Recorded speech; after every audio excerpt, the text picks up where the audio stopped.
This is a special racket, right? Yeah, two special rackets. Let's start with this one. So this is basically what Yannick Sinner uses. We took a little bit of lead off the sides so that it isn't as heavy as a swing weight. So it's the Pro Stock Mold TGT301.4, which Hmm. is what Sinner and I believe Rusevori also uses. Yeah. We have this around 337 swing weight strung. I think Sinner has a swing weight closer to like 342 or 344, but we're not as good, so we're not gonna go that crazy. So we took some lead off, Yeah, we took just a some lead little off. bit. Yeah. Yeah. We have today we're playing with sync, V-string sync at 52 pounds. Hmm. And And it used to have the towards tour M8, right? Rapper's neck. yeah, I've played before I brought this to Thailand. I played Hawk Touch. I played Yannick Sinner setup at 62 pounds. It Okay. was really, really good, but we didn't have Hawk Touch here in Thailand this time, so we're gonna try something else today. But Yeah. we're going with a round string Mhm. because we wanna control the launch angle a little bit.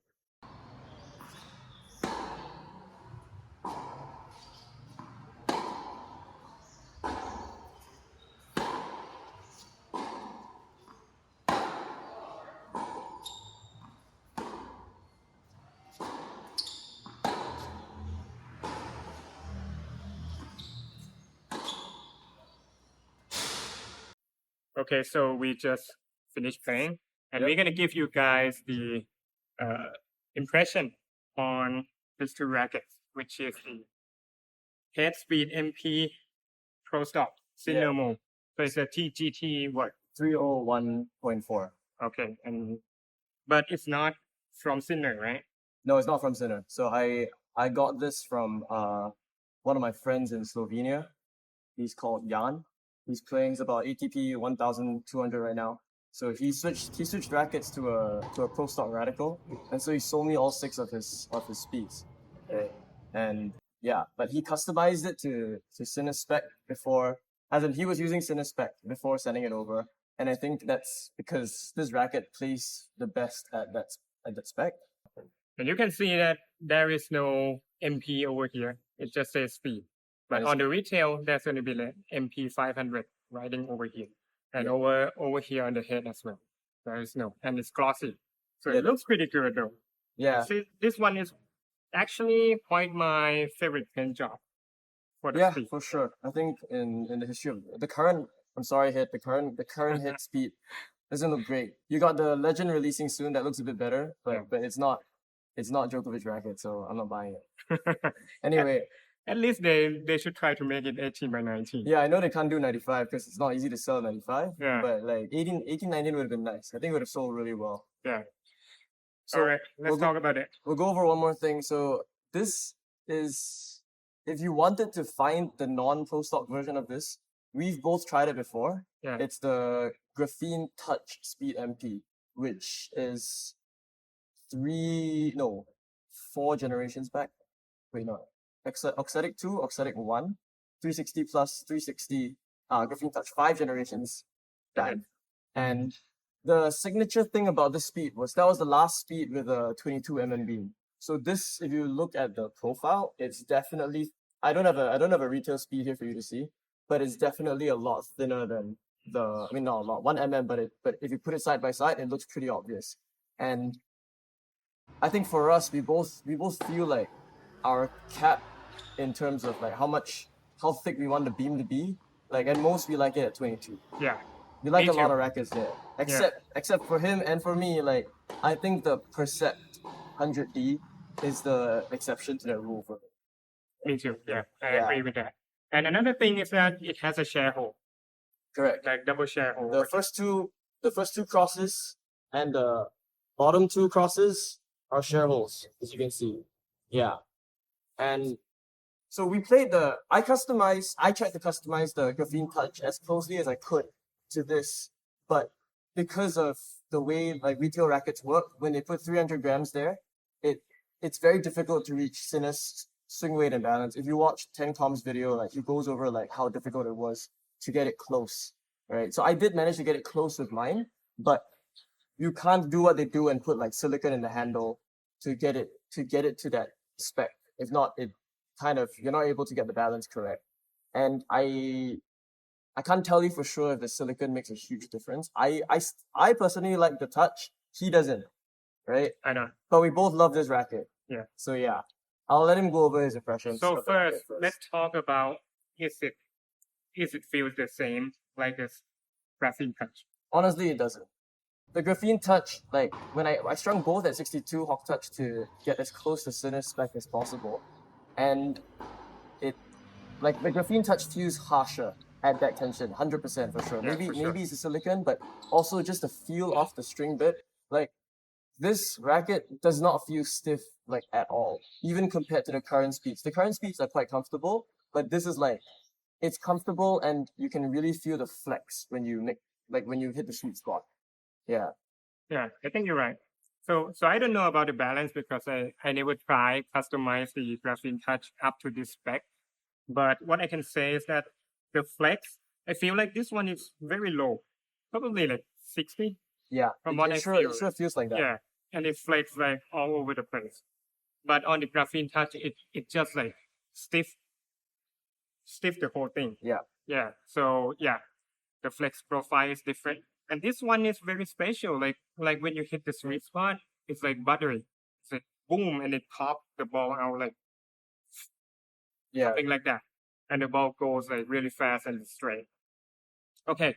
So I think some people will ask like, what is close to this feel that you can find in the market? What do you think? In the retail market, Yeah. it's not easy. Like for me, I think probably like Gravity Pro, but it's not the same. Yeah. I think Yeah. the Gravity Pro has that softness, Yeah, have like the the softness and plushness of pop. it, but it does not have that connectedness at the sweet spot. I don't know how it's not easy to explain. You gotta hit it to feel it. Okay, what about in the pro stock market? Which one this racket feels close to?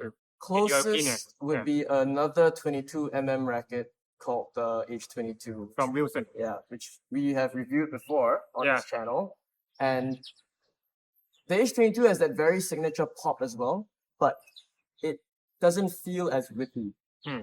I think because it's my general feel is that because it's box beam, it doesn't whip the ball as well. I don't have any science to back this up. I think it's also because of the way I hit the ball. Like I kind of whip the H22 through the air, even with like a similar spec, Mhm. like compared to this.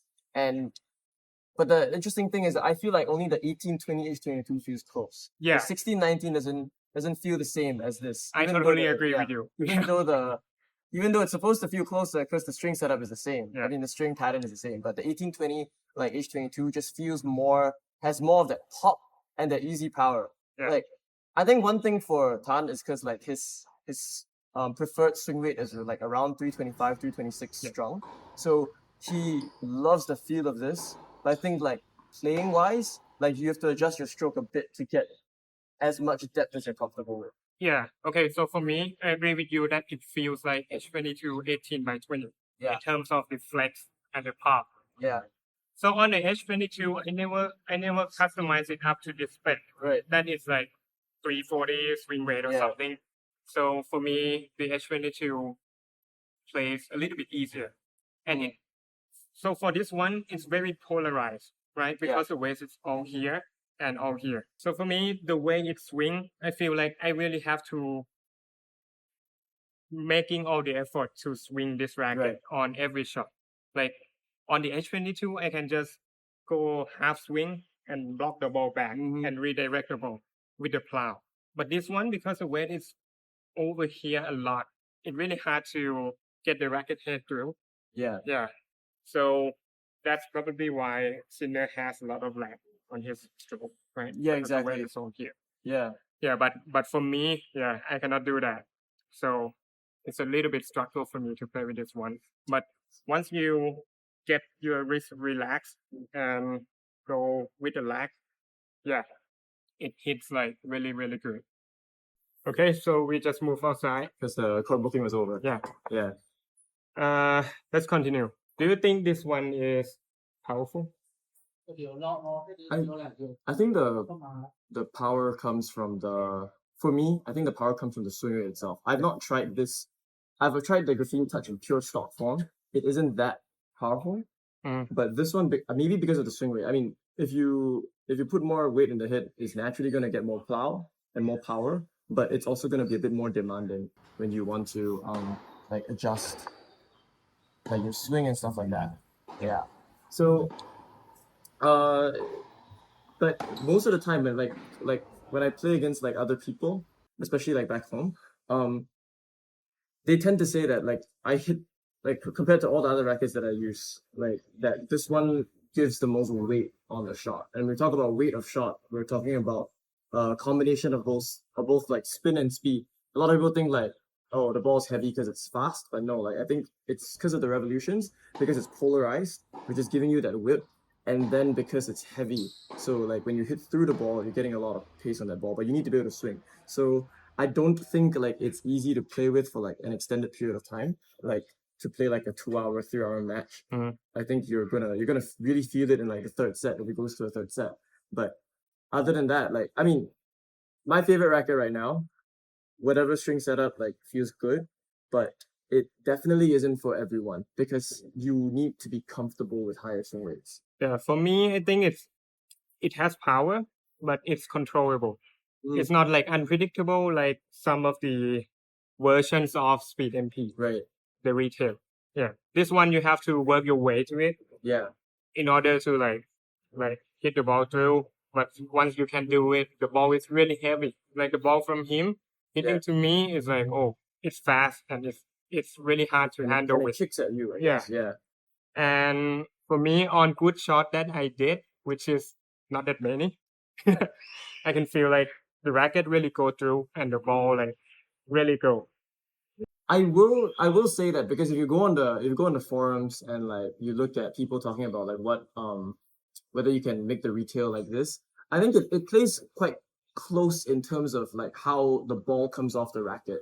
But when it comes to like what it feels like when you hit the sweet spot, like this racket has a very signature like pop to it. Like every time you hit the sweet spot, like you know it's gonna be good. It doesn't hurt you on off center hits, but it's very, very rewarding, like right in the center of the sweet spot. Not just in terms of the ball you're gonna get, but in terms of just like the connectedness you have with the racket. I think a lot of times like current rackets are a lot more muted. And even for hit, like I think hit is doing like a pretty good job with their line, but the auxetic for some people it improves the feel, for some people it feels too muted.